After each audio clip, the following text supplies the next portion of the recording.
When you sent it to me, I listened and I was like, okay, what's all this about? We got divas just fucking warbling. We've got some gospel going on, and it's banging, and it doesn't sound like drum and bass, which I'm listening to most of the time. And then when I focused on it, of course, I was blown away. Absolutely blown away. It doesn't sound like drum and bass. It's funky as fuck. It's disco, man. Yeah. Oh, yeah. It's got some serious disco chops. Yeah. Yeah. It starts with the gospel piano and the duo kind of introducing the main lyric before this sudden, Juggernaut of bass drum kicks, like 4 to the floor. The bass guitar going all over the place, having a great time. I wish I could see the band. I imagine that they're in the studio somewhere. I was like looking into the corners thinking, oh, are they there in that dark corner there? But I couldn't actually see them playing. I couldn't actually witness any band there. So maybe it was just a recording of something they'd done earlier. I don't think so. I think the band is there. Yeah. I feel like the band is there. Yeah, because there's the whole breakdown and everything, isn't there? So there has to be some kind of a communication between the band and the singers. Yeah, I don't think that's how Dolly was working. You know, she'd always be vibing with the band, always tweaking the band to be the best for her. And she became quite ruthless, apparently. And she's not going to just put them on a backing track. No, it wouldn't make sense. And this is one of the most expensive shows that ABC had ever made. The Dolly show. Yeah, she got 44 million or something to make this series. It doesn't look that expensive, like looking at it. But this actual... sounds expensive, though. This performance does. The amount of gospel singers they've got on stage and the dresses that they're wearing. There's some money going into this. So you have that intro where they sing together slowly over the piano just to kind of introduce it. And then when it kicks in, they have this camera shot through the audience between the bleachers or the stands or whatever. Down the main runway. Sort of thing, between the two sides of the audience, Yeah, and you have the gospel choir coming in. Yeah, they're running as the camera's moving towards the gospel singers are going faster, so it has that sort of almost Jaws-esque shot.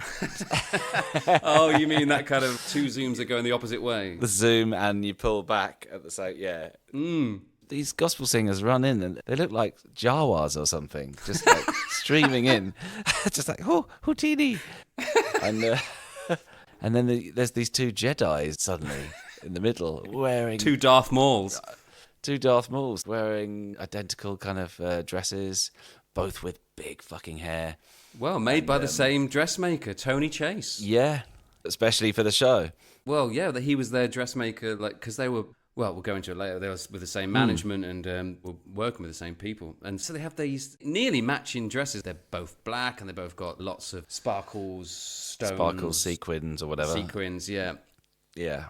But there is a bit of a malfunction, isn't there? Like Dolly's dress kind of falls off her shoulder and Patti helps her put it back on her shoulder. And they're like laughing. And it's nice. Yeah, it's really nice. Because Dolly's obviously got the cleavage because she's Dolly. She always has to have the cleavage. And Patti doesn't. That's the difference in the dresses. Yeah, but the huge shoulders are the same and the cinched waist. Because they have a little interview before the song. Oh, I think they have an interview after... Yeah, because Patti does a solo song earlier in the show. She does a Otis Redding song called I've Been Loving You Too Long, where she does one of her special tricks of like... She goes in on a low note and she pitches it. It just climbs and climbs and climbs on the same breath. And it goes through all the gears, like consistent high power. There's no drop off. It's just like, fucking amazing. So this is like one of her special moves, you know. It's not glissando or something. Yeah, when you're moving through the pitch. Yeah. Or a bend if you're a guitarist. But you can only bend so far. But then they have a little interview segment. Yeah, when they're doing shortening. Yeah, shortening bread on the nails. Shortening bread on the nails, yeah. And this is where LaBelle says she's wearing Dolly Parton's foundation, which is like a bra corset thing. Because they have the exact same measurements. Really? Boobs, waist, butt. And she was like, wow, Dolly, I got you. This is the moment she was like, we're friends. You know, proper friends. Because we can share everything. Well, that is what's amazing about this performance as well. These two incredible figures with the big hair. Patti's hair is bigger, but they're both the same size. And yeah, so these are like hairpiece acts, aren't they? Because we've had hat acts, but like now we've got hairpiece acts. Yeah. Dolly is famous for wigs, and like Patti used to extend her hair with hairpieces. I wouldn't be surprised if they had the same fucking wig makers as well. There's something really good about hair because they've got the hourglass kind of figure, but then you're not just going to focus on the cleavage because there's the hair on top of it as well. The shoulders and as well. Creates and the shoulders too. So you're looking up and up and up and more and more and more. It's just such a sight to see. It's like, two fucking Jedis with their lightsaber voices. Patti kind of leads it. A call and response gospel, like a lot of gospel. Like, obviously, it's such a huge area of music, gospel music. It could be any kind of music, but this is a certain kind. This is the upbeat, hallelujah kind of music. Just simple lyrics. There's no story. It's just about pure devotion. Devotion, yeah. Musically, it does go a few different sort of angles. So it starts off with slow, as you were saying, typical sort of gospel, let's get going. And then I was looking for fast gospel and a sort of 80s gospel as well. And I wasn't finding too much like this. A lot of it is swing. This thing is, of course it's disco, but it's like 80s disco. It's very, Talking Heads, Remain in Light kind of, or Life During Wartime rhythm section. And it's sexed up, sort of 80s white funk version of Afrobeat, basically, with gospel in it and done in this kind of church way. It's high energy, isn't it? It's high energy. It's euphoric. Yeah, I did the same. I was like, right, so they've done this in a disco way. So there must be more of this. Well, I was thinking maybe they based it on a disco version of this song. Couldn't find one, but I did find that the disco band The Tramps, disco pioneers from like the mid-70s, right, their biggest hit was Disco Inferno. Yeah. And in the first breakdown in that song, it actually contains Up Above My Head, I Hear Music in the Air. Really? In the song, yeah. That must be where they got it from. Maybe that's where they got the idea from. Because the original is Sister Rosetta Sharp, right? It's not the original, but it's the most famous version. Okay. I heard an earlier recording that was by a vocal group called the Southern Sons, which was in the early 40s, and it was an a cappella song. It's a bit slower. Because there's a 48 release. Yeah, that's a duet as well.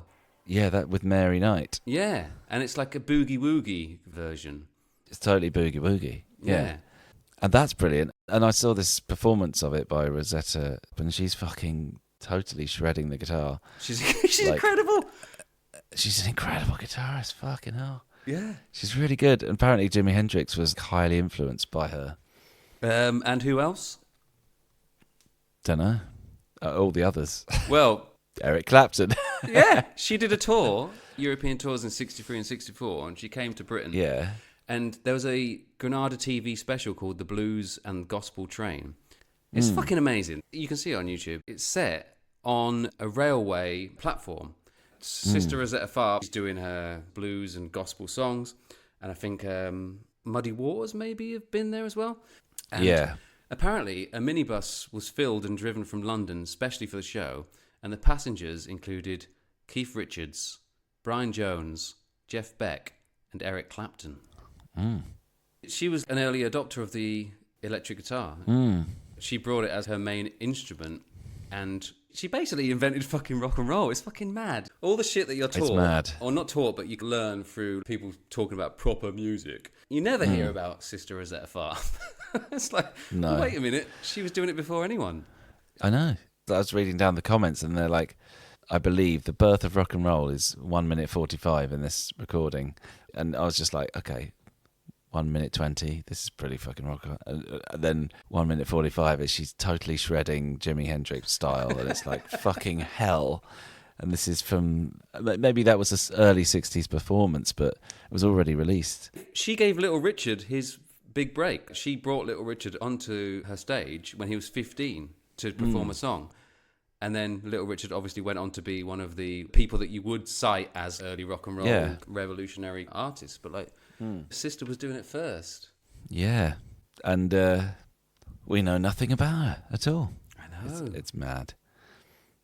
It's not mad, is it? And you can see how it kind of works. It's pretty normal. Yeah.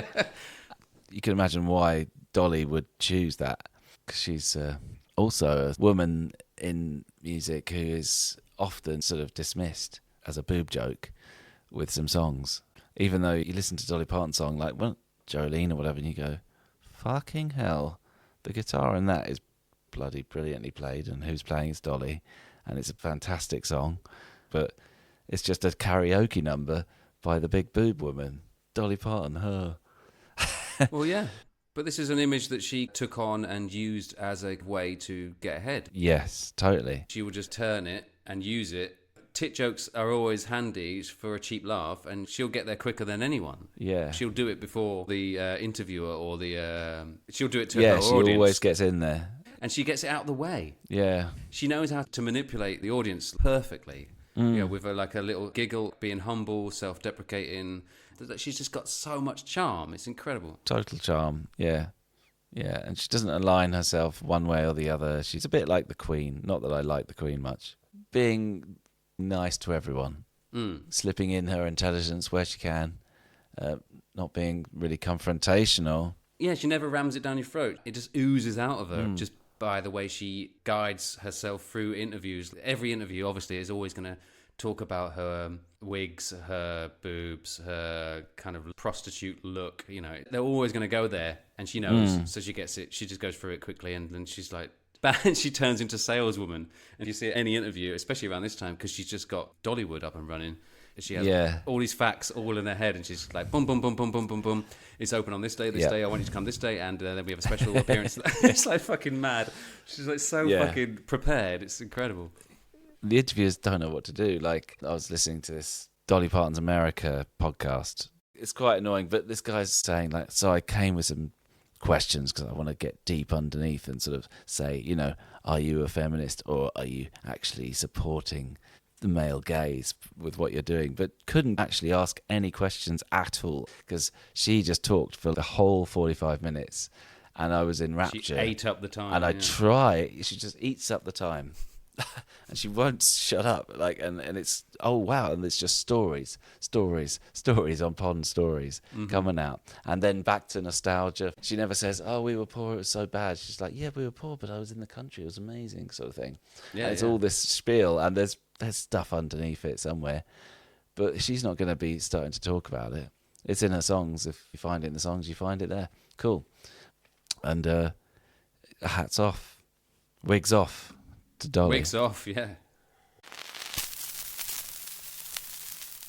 So these two superstar singers, they have this other worldly quality. Like they're reminding me of like sort of science fiction characters or something. Yeah, or fairy tale figures.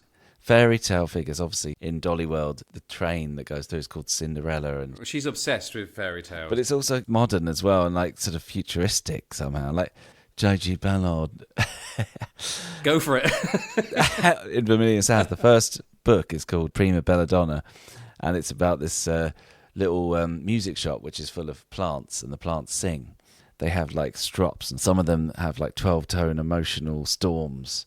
Where they just start singing crazy noise and you can't go in there. It's so high and like mad and it sends you fucking crazy. A bit like the mermaids or the sirens. Sirens, basically. Or like people in an asylum. They're living their existence and it's all coming out. But like for us, it's unintelligible nonsense. And other people have the same... It's like Sam Moore got this kind of spirit or whatever's coming through them. And luckily for them... it's actually really pleasing to everyone. But it could be the complete opposite. Spirit and intelligence and some grit as well to make it happen. That's why they call it a gift, isn't it? It's a gift. Some people have the opposite. They're doing exactly the same thing. They're just expressing themselves. But the way they express themselves, everyone is like, oh, no, you can't do that. That doesn't work in our society. Whereas this is like, yeah, we're going to give you all our money because like, it's fucking great. Yeah. In this story, like our protagonist is an unnamed sort of guy who doesn't really do much all day, drinks whiskey and has a shop. He meets this girl, Jane Syraclides, who's an opera singer, and eventually introduces her to the shop. And there's this one orchid, the can arachnid orchid, which has 24 octaves. And when Jane meets the orchid, she starts to sing as well as the orchid, and the things go fucking haywire in the shop. And the tones that are reached, it's just like everything's exploding and breaking. He's just like, has to run away. And this is what it's like, this performance. Because Patti's obviously so fucking... Dolly, she fucking matches her, like, amazingly. No, Like, she doesn't match her. Okay, not match, but she does hold her own with Patti. Yeah, she's great, but she's given room for Patti to do whatever Patti wants to do. And Patti leads it because she's doing the call and Dolly is doing the response. But she doesn't veer off too much from whatever the gospel singers behind her are doing. I mean, if this was just an audio recording, I'm not sure I would have even included it, because it is mostly Patti having a showcase and Dolly is like supporting her. But like, because it's an actual visual thing, it's definitely a duet, because you can see them looking at each other and talking to each other, and Dolly is loving it. She's just looking at Patti going, she's amazing. I think she says something right at the end. Oh, what does she say? She's really cute. Yeah, she says, she's yeah. Yeah, she's just like, yes, She just goes, Patti, yeah. yes, Patti. Yeah. Oh, it's a really cute, yeah. And then she looks at the choir and she goes, how about these fine folks? It's so good, because there's like a fucking... Yeah. There's like a build, isn't there? Like a breakdown and a build. They split either side. Dolly goes to the left of the screen, Patti goes to the right. And they're singing to the audience. And they're looking at the audience. And the music breaks right down. The gospel singers stop singing.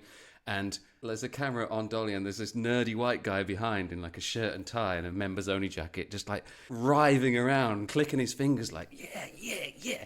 And then you get this build of, why don't you think about it? Why don't you think? And then it stops for a beat. And then Patti just comes in with the highest register. It's fucking amazing. The octave goes, Yeah. you don't think the octave couldn't get any higher than it already It's is. amazing. And then it fucking is there, and it's up above my head. Like, what? You're going up? Oh my God, you went up there? Yeah. And you're still up there, strong as anything in the heavens, flying at full throttle. But then Dolly, I think, really replies brilliantly up there as well.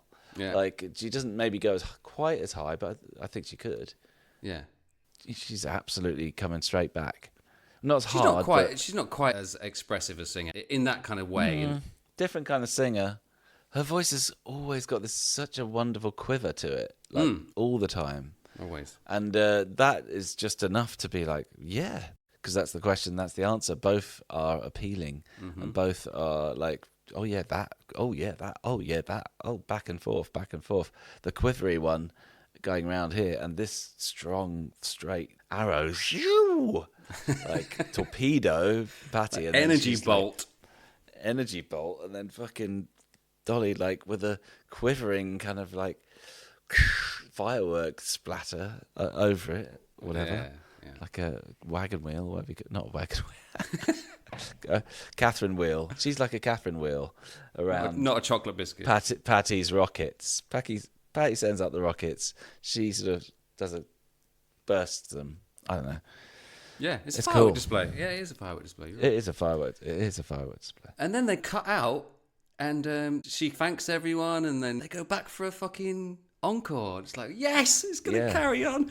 And then like they It kind of should carry on. And then they do this amazing ending where the choir start raising their arms, like, you know, like a football crowd when they accompany a trophy lift. And they kind of go, oh, and they do that, all the gospel, Yeah. the arms Yeah. go up, or like a goal kick, you're shit. Yeah. It's fucking Yes. great. And then there's like this Yeah. electronic tom roll comes in at the end, it's thrown in. I'm sure that wasn't the drum kit sound. Yeah, there's disco sounds in there. There really is. Okay, in terms of musical form, I decided that this was binary form, which is common in the 17th, 18th, 19th century. Basically, it's equal things. It's AA, BB, AA, BB, AA, BB. It's not verse chorus at all. So that's why it can carry on, and that's why you can stop it and start it again. That's why and it's a just carry disco on. track. And a disco track, yeah. Yeah. But not all disco tracks are AA, BB, or binary. They're often AA. But this is a true sort of binary. Like, for instance, the menuetto from the third movement of Mozart's Number 25 Symphony in G minor. That's also a binary form. No, well. Yeah.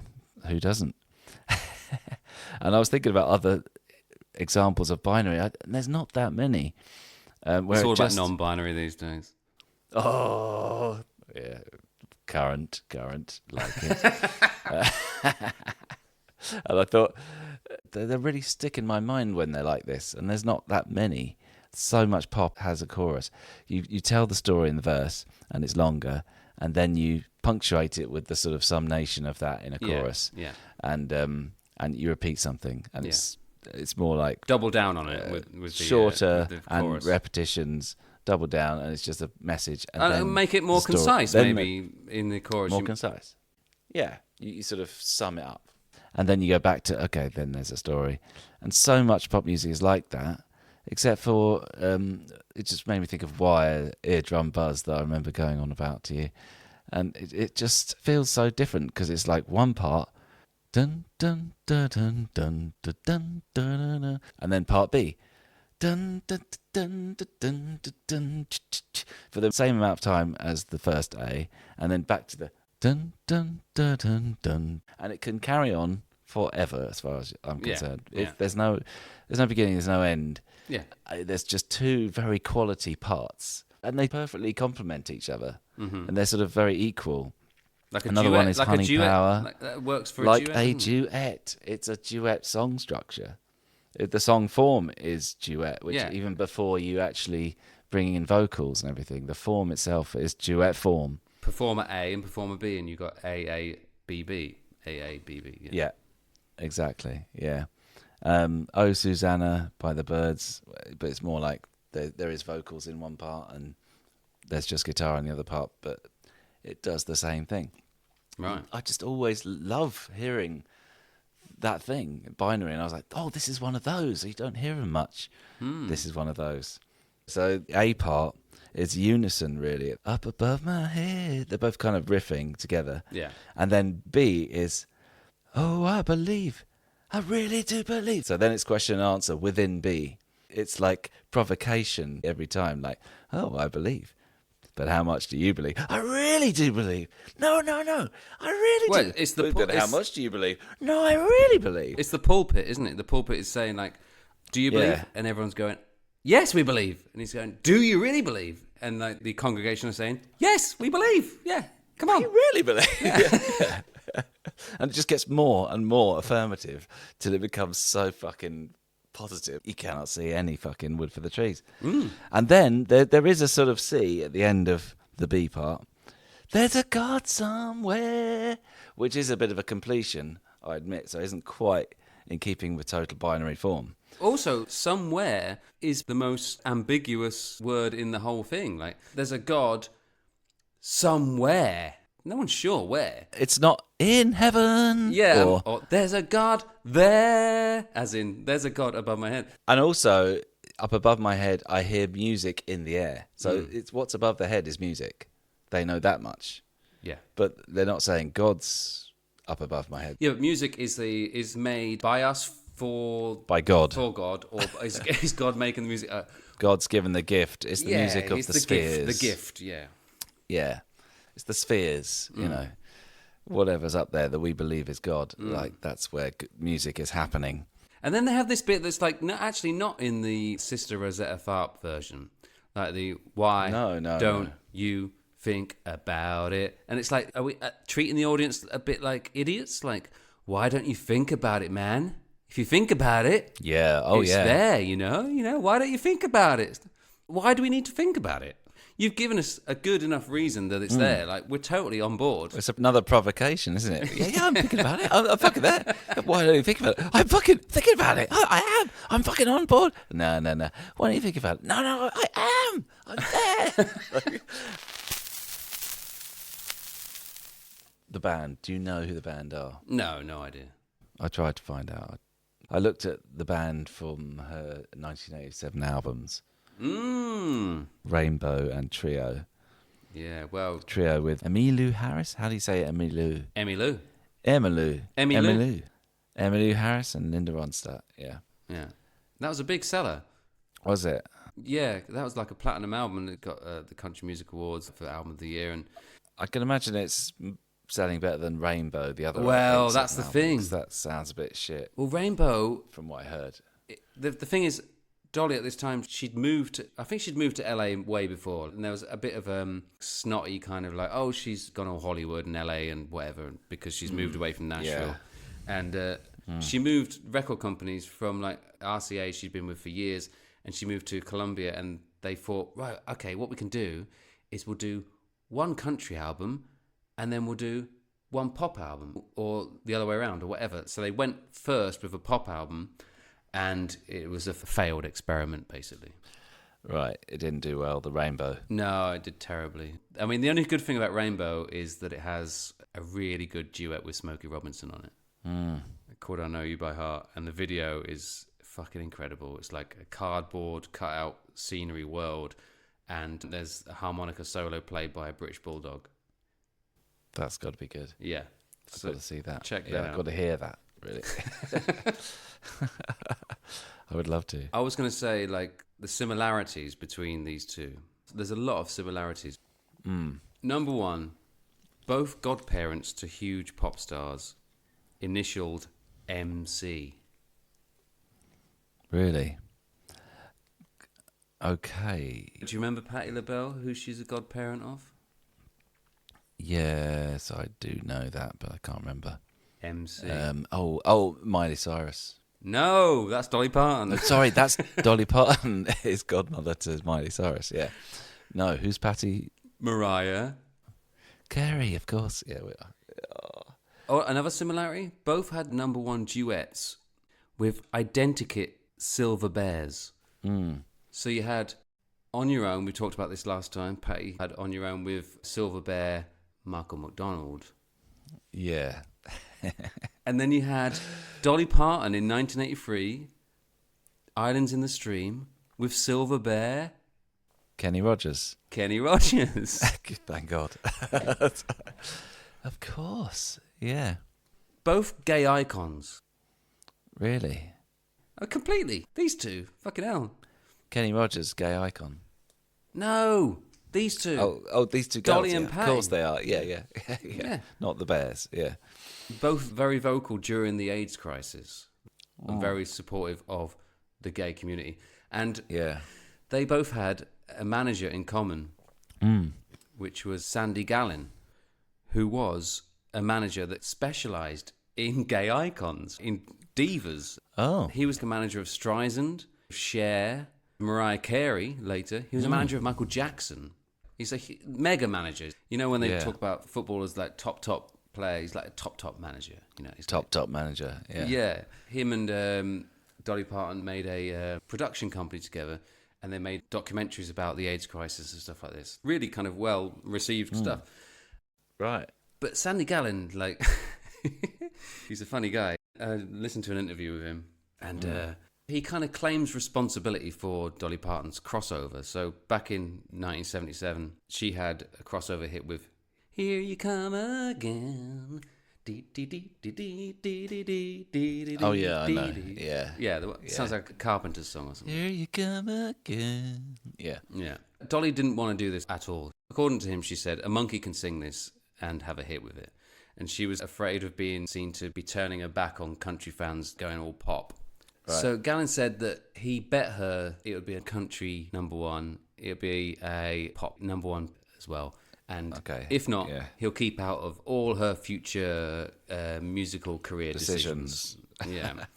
So she agrees to the bet, but with one concession. She demands that the producer puts one instrument into it that makes it country. Just in case, like just so she can say, actually, it is country because this instrument's in it. Guess what? What instrument is that?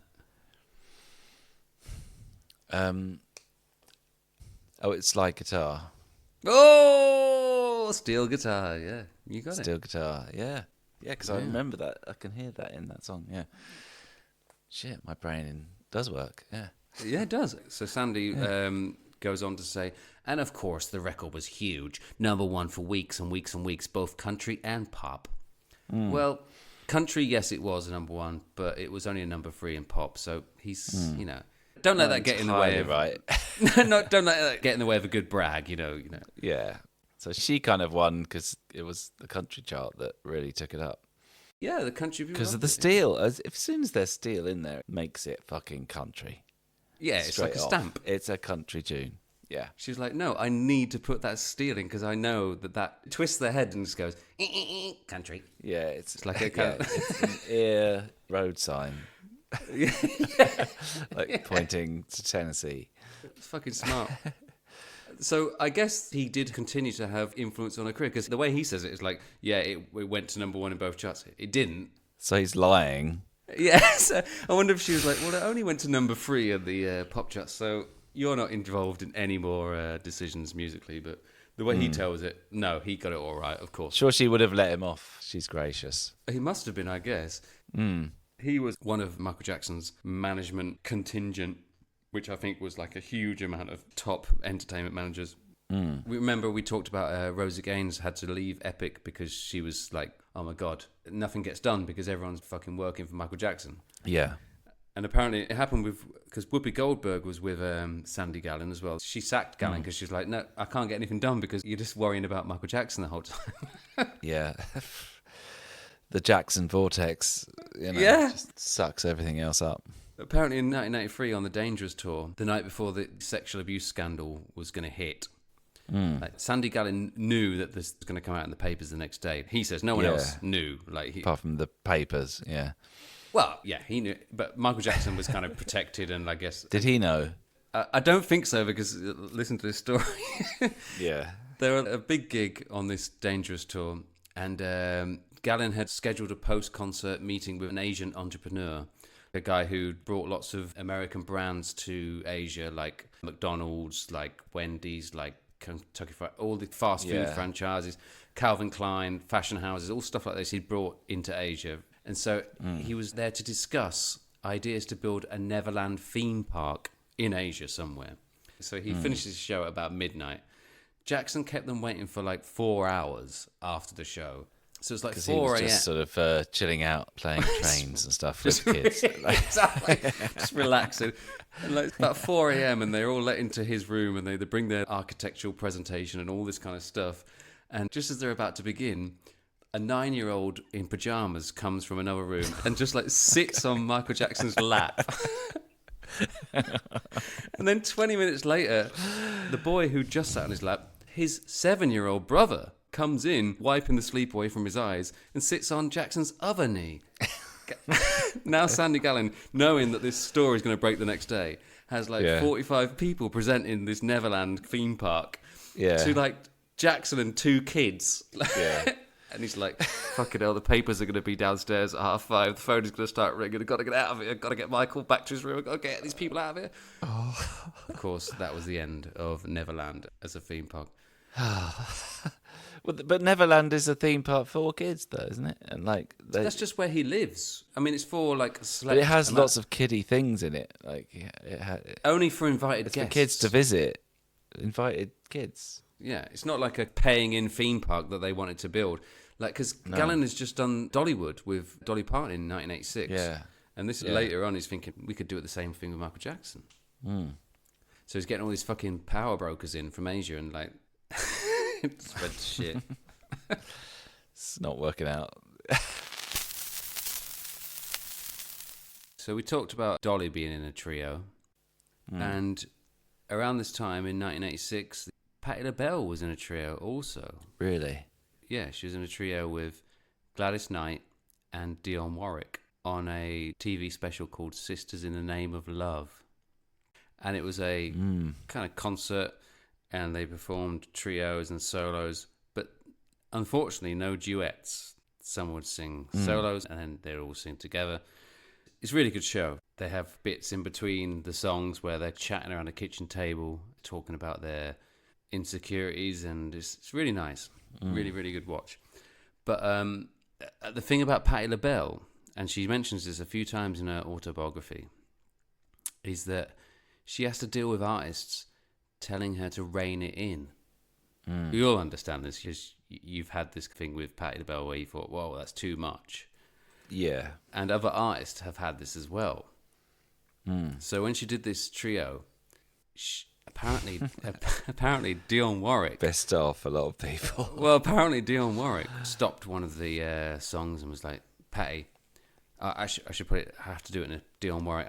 Let me do a Dionne Warwick you impression.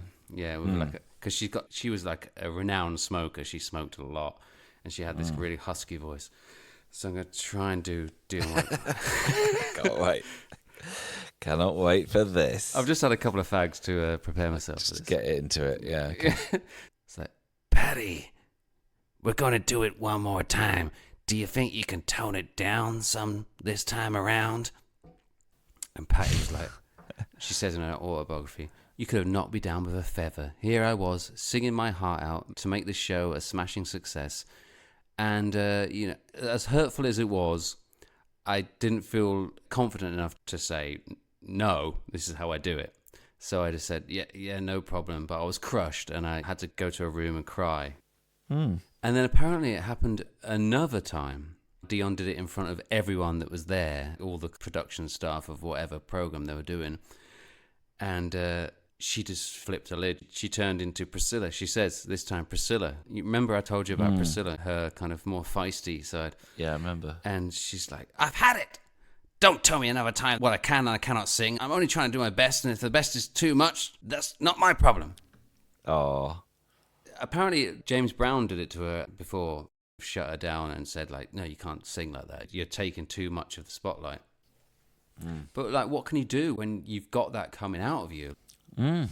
You can't tell Cantona not to receive it on your chest and sort of do some fucking crazy flying path to your or fly other kick a leg. fucking member of the spectators. Yeah, spectator. You can't tell them not to do it because that's what they do. They are amazing, and they can't be a bit amazing and then tone it down and not be amazing for when it's needed. They are always amazing. Yeah. You can't tell them not to be. But yeah, perhaps I can't harmonise under you while you're doing that. Or It puts people's nose out of joint, doesn't it? Like, but wait a minute, we're doing a trio, so you should be supporting. Maybe you don't support enough. Yeah, football's a good analogy. It's like, you've got to get back and defend. Mbappe, you just stick out there on the left. We need you to defend. Yeah. But also even tighter sort of analogy. If there were three strikers, like within themselves, like there is more space for that striker to hit that ball and score a goal right now. So head it on or chest it down for them. No, I'm doing amazing stuff. Yeah, and also you've got to trust your own talent. Yeah, if that ball comes to you on the volley, the obvious thing would be to pass it to the person that's got an open goal. But no, you're just going to fucking hit it because you're feeling it at that moment. You feel like the power is with you, and you have to follow that power. Yeah, and if you were to then go against that power and try and do a little pass, you'd probably fuck it right up. Yeah, and that is not so what you're fucking about at annoying that time. for the spectator as well. Like, and if you're watching Patti and she's just about to go into that, and then she goes, orgasm range, yeah, and then that goes to a note. It's like, well, that's not what I'm paying the fucking ticket for, They're not going to go like, oh, I'm glad you let that space for Dionne to come in with that sort of average thing. That was that quite smoky, effective. sensual thing, which is great in her own style, but like, which is great, yeah. Yeah. But once she's there, like she's got to be used. Like they needed a good manager, like perhaps Alex Ferguson. I mean, who with Eric Cantona, with Eric Cantona. I remember Lee Sharp. I don't remember. I just saw this fucking YouTube clip of them in a chat with some other ledges talking about Ferguson, like Cantona, the Frenchman, because they just say, "Oh, the Frenchman." That's what they used to call him. So the Frenchman does that, and everyone's like, "Holy fuck, he's going to be a lot of trouble in the dressing room after the game." But instead, Fergie just absolutely lays into Dennis Irwin for some thing where he should have made sure it was a throw-in, like in the middle of some shit that nobody cares about. Absolutely fucking like swearing and throwing things at him. And then like, you fucking sharpie, you can fucking shut up, you little cunt. And like, da, da, da, da. Oh, Eric, can't redo that. And that was it. yeah. And they're all going, what the fuck? Look at each other like, because he used to be like, well, Eric's Eric. He knew. Yeah. He knew what it was about. You have to leave space for these mavericks genius. to do. Yeah, you have to respect genius, and even if it's infuriating, you have to fucking respect it. You have to respect it because it's giving you a lot. And these geniuses, they can't do anything else. they're not geniuses. They just do something different, which happens to be amazing. Yeah. For the onlooker, but to try and make them do other stuff and say they're a wanker or for themselves for being who they are, the genius, that's fucking abuse. Yeah, that sums Patti up, really. I mean, she's It so does, far above and beyond most performers that, like... Yeah, I've never heard any singer like that. I mean, I've got to say, I've never heard her before this, and I've never ever heard someone who can do that shit. And like I said before, I still don't know whether I like it when it's happening all of the time, but I think I could get into it. Since we left Patti in 84 last time, she's gone to her commercial peak. Her biggest album was her 1986 album, Winner in You. She was getting songs written by Bacharach and Carol Bayer Sager and Gary Barlow's favourite, David Foster. He was producing, and mega producer Richard Perry working on stuff. But all her singles in 1987 were from soundtracks, because she had the Beverly Hills Cop soundtrack songs. That was her crossover. Can you give me one of those? Can't think right now. New Attitude was one of them. It was like her saying, like, yeah, I'm a pop artist now. Then she has a song on an odd couple comedy, Outrageous Fortune, that had Bette Midler and Shelley Long. Yeah. And by the way, they're just remaking that at the moment. I think they've remade it. Really? It's coming out. Really? Yeah. Fucking hell. I know. And then she was on the Dragnet soundtrack. Do you remember that film? I love that film. Yeah. Dan Aykroyd and Tom Hanks. Oh, yeah. I just remember the sort of sacrifice scenes when they're dressed up as sheep and stuff. Yeah. I to watch that over and over again on VHS. Really? I've never seen it. Yeah. Have you never... What? No, I've never seen it. It's like a huge 80s kind of goofball film. So she had a song on that called Just the Facts, and that had lots of samples of Dan Aykroyd saying, "Just the facts, madam, just the facts." But in like a Max Headroom kind of, just the facts, just the facts, all this kind of stuff. Jittery repeating stuff. So on that soundtrack album, Hanks and Aykroyd, they just miss out on getting into the duet matrix because they did a song together. It's like a Run DMC Aerosmith ripoff. Yeah. But instead of Run DMC's rhythmic rapping, it's like Tom Hanks just screaming in like his early nasal nerd voice that he has in the 80s. And Dan Aykroyd is mumbling a lot, and it's fucking awful. And also, instead of Aerosmith, they swap the Toxic Twins for a couple of jobbing metalers, but just as fucking drug-addled. They have Glenn Hughes and Pat Frawl from the duo Hughes Frawl. And Glenn Hughes was like, he was an Ozzy stand-in in Black Sabbath. Really? Yeah, he came in when Ozzy left Black Sabbath, and he only lasted 6 weeks because he was such a fucking mess. And like, apparently his voice suffered following an injury received in a fight with Sabbath's production manager. So I can only imagine that's like a chop in the neck or something. So it's like... You can shut the fuck up. Bang. He was in no physical shape to complete the tour. But who did he work with before Sabbath in 1985? And he's one of our favourites. Who did he work for? Just a year before Sabbath. 1985. He's a kind of jobbing metaler. Jobbing metaler singer, though. Yeah. Well, I can't really think of any of our guys that would need that, apart from maybe Eric Clapton. Well, no. Can't be Gabs.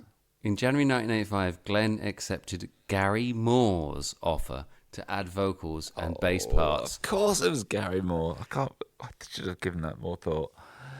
Of course. He added vocals and bass parts to Moore's Run for Cover album, which was preceded by a European tour. And in the end, as usual, things did not work out as intended. Glenn left Moore's band amid scenes of acrimony due to his drug problems. So Glenn was just like floating around the metal scene, getting sacked from every single band. But he must do really great interviews, though, because he gets hired a lot. So he's like, yeah, I've been clean for years. Yeah, all those rumours, whatever. And then when he turns up, he's fucked. His act with Pat Frawl, they were the inspiration for Gary Moore's duet with Phil Lynott. If you watch Hughes Thrall videos, there's a bass player singing and there's a guitarist singing. And you remember the video of Gary Moore and Phil Lynott? Yeah, yeah. Gary Moore wanted that. He wanted that, so that's why he asked Glenn Hughes to come in. So he was an inspiration for Gary Moore. Would you say that they are duets then, the Hughes Thrall? One of them is definitely a duet, but I've put them into the duet duos subgenre. Don't quite make the Matrix. I'm wondering about that subgenre actually, like whether it should be based on the fact that they are a duo, or musically how they duet together. Because like I was listening to this thing today about how there's duets where you sing a close harmony all the time. Yeah, like Everly Brothers. And duos do that exactly like Everly Brothers. Duos do that quite a lot. Mm-hmm. So it sounds like a sort of embellished voice, sort of like with chorus on it kind of thing. Yeah. And then there's some where a duo can still be two people, like one's up there doing something different to that one. And would those ones work their way into the duet matrix and the more close harmony ones not move in there? Yeah, what do you think? I think you've got a point. I think people like Ashford Simpson, like they would probably come in to the duet matrix because they're a married couple and they sing to each other. Whereas something like the Proclaimers, I don't think they'd get into the duet matrix because too close harmonies. Yeah.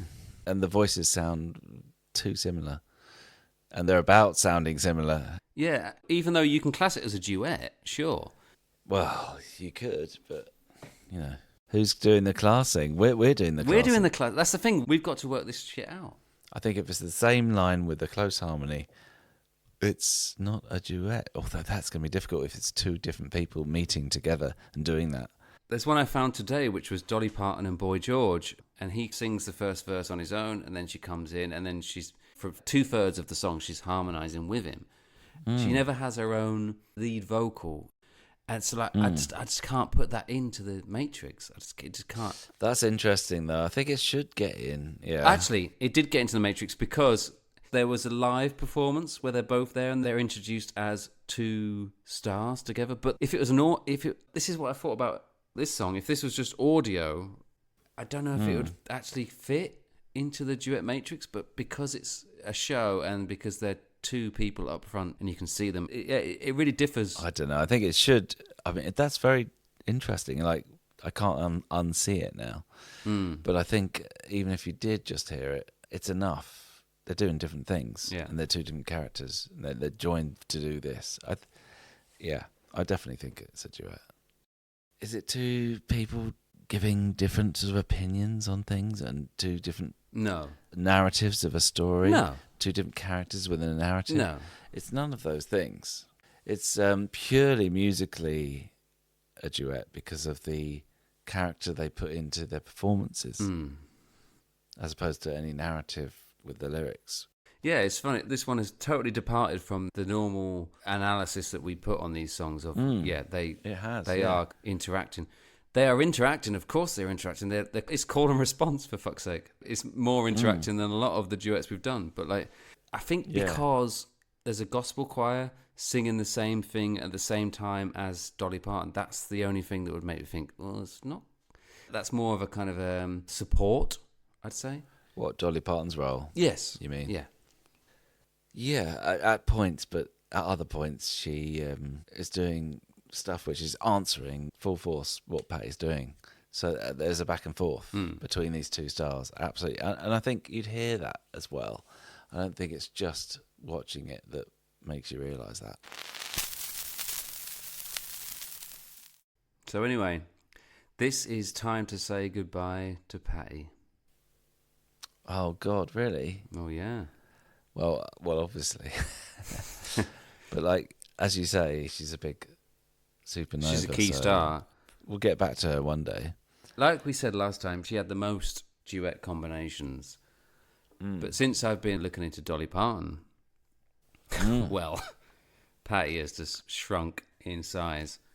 And I was thinking about this. Yeah. Dolly is way, way ahead. Is she on new supernova? She's our new queen of the duet scene. Patti is on 30. in my Matrix so far. I'm sure there's more. And Dolly has reached 38. Wow. Yeah. And what was Elton on? He was on 27. Okay, right. Jesus. We're at the peak. Since we started this, and I've been collecting data, we've got to the point where we've got the two most duet-centric Two most... two most, featured artists in a duet. Yeah, so far. Amazing. And we started off with fucking Iggy Pop and Kate Pearson, where I'm thinking we're going to be in indie territory for most of this. And now we're somehow in gospel and country, and with the two most prolific duetters that we have so far discovered. I'm sure it'll be like this scoreboard will keep going up and down and lots of changing places. But like right now, Dolly is number 1, Patti is number 2. So goodbye Patti, but she did not give up on the duet cause. From 1987, straight away, 1988, she records a duet with her old mate Sarah Dash from LaBelle, and had a little look at Sarah Dash's other ventures around the duetosphere, and I came across a very interesting duet. This is like, this is incredible. Tell me, I can't wait. Oh yes. The number of convicted felons in the Matrix has increased by 1. Okay. I'm sure there's lots of criminals in our Matrix. I'm sure there's lots of people that have been convicted of stuff. Can I just say, so you're saying there's one so far that we know of, and this is another one? No, I'm not saying that. I'm saying that another one has been added, as in... Can I just guess who might... I think Sam Moore, perhaps, is a convicted felon. Maybe. Drug crimes, yeah. He was selling heroin, wasn't he? I would say Peter Gabriel is definitely at the bottom in terms but maybe likely to be a convicted felon. Maybe fraud with his selling, what's it called? It's special keyboards, Fairlights. Maybe. And with also the Collins Gab snare. Oh, God. That might have come into trouble. That was very prevalent in Dolly's 1987 album, Rainbow. It really was, and it didn't improve things. If I was Dolly's team, I'd be fucking suing Collins Gabs for that. I'm not sure any of our other Matrix, what would you call them? Matrix dwellers. I'm not sure any of them are matrices.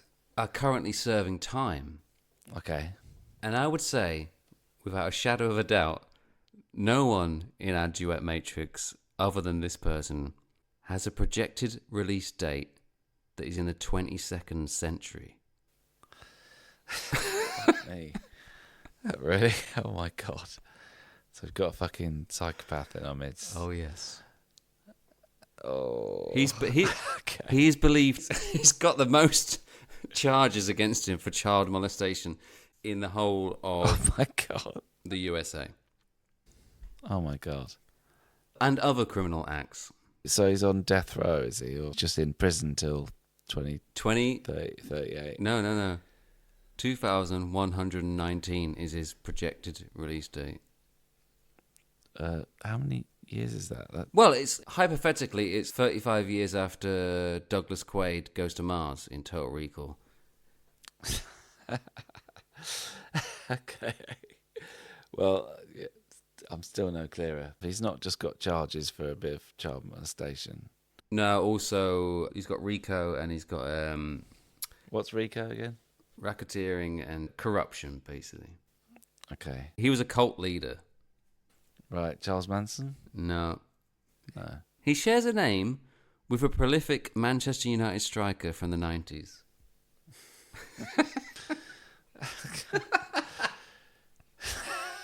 Cole. No, the other one. York. Yes. Dwight York. He's called Dwight York. No. And he is the leader of the Nubian Nation. The Nubian Nation is a cult, and they built a pyramid and a sphinx in their compound in Georgia. Back to Georgia. Back to Georgia. But he was called Dr. York in his music days. Tell me that this is the duet we're looking at next. No, that was Sarah Dash's. That was Patti LaBelle's friend in LaBelle that did a duet with him. I knew that. I was just hoping. So you want to know the next one? Yeah, I do want to know the next one. Dolly, where's she going? I mean, we've got, it's 4 now. Yeah, there's only one more step. So next one is 5 to get us back to Iggy. Okay, it's got to be 80s or 90s or 2000s, I suppose. The duet was done last year. With Dolly and someone who's done one with Iggy Pop. Okay. Was it a Super Bowl football thing? No. You'd more relate this person to Iggy than you would to Dolly. Right, well, Dave Bowie is dead. So is Lou Reed. Somebody's got to be alive, right? Oh, yeah, they're alive. I have no idea. Just tell me. Debbie Harry. Okay, if I thought about that a bit better, I could have worked that. No, you couldn't. Some of our listeners really just don't have a clue what octaves are and what it means that Patti is singing suddenly in the octave up. Mm-hmm. So I just want to sort of display this. You're a good singer. Yeah. I want to use you as a guinea pig to show our listeners how hard it is to do falsetto at the point where she was doing it. I'm going to sing a classic line, and you've got to do the octave above. Okay. You ready for this?